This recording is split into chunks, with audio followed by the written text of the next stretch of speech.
ঘুষ, সুদ, চুরি, ডাকাতি, দুর্নীতি করে এই সম্পদের পাহাড় কার জন্য? সন্তানের জন্য।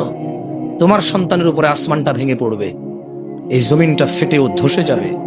কারণ তুমি টাকার বলিবশত হয়ে, ক্ষমতার বলিবশত হয়ে, উদাসীনতায়, শারীরিক আনন্দে তুমি ভুলে গেছো। আনাস ইবনে মালিক রাদিয়াল্লাহু আনহু قال, আনাস ইবনে মালিক রাদিয়াল্লাহু আনহু থেকে বর্ণিত, তিনি বলেন, قال রাসূলুল্লাহ সাল্লাল্লাহু আলাইহি ওয়াসাল্লাম, আল্লাহর রাসূল সাল্লাল্লাহু আলাইহি ওয়াসাল্লাম বলেছেন, মিন আশরাতিস সাআতি আন ইউরফাআল ইলম, কিয়ামতের আলামত হচ্ছে, কিয়ামতের আলামতের অন্যতম আলামত হচ্ছে ইলম উঠে যাওয়া, ওয়ায়াসবুতাল জাহল, মূর্খতা প্রতিষ্ঠিত হওয়া, ওয়ায়ুশরাবাল খামরু ওয়ায়াযহারাজ জিনা।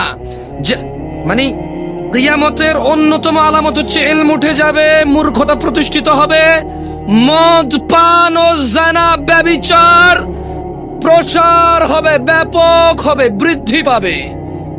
তো জানা ব্যভিচারের নেশা করে যে তুমি কিয়ামতকে নিয়ে আসবা, এই সম্পদ, এই সুন্দর বাড়ি গাড়ি, সন্তান তো ভোগ করতে পারবে না, ওর উপরে তো পাথরের বৃষ্টি হবে, ওর উপরে তো জমিন, ওর নিচে তো জমিন ধসে যাবে, ও তো ওর গোষ্ঠী শুদ্ধ উদ্ধার হয়ে যাবে। ভাই, সো নিজের সন্তানের কথা চিন্তা করো। এই পৃথিবীতে কিয়ামত ডেকে আনার তো দরকার নাই। আল্লাহ যেই অন্যায়গুলো করলে পৃথিবীকে আর টিকায় রাখবে না, সেই অন্যায়গুলো থেকে আল্লাহ আমাদেরকে বিরত হওয়ার তৌফিক দান করুন।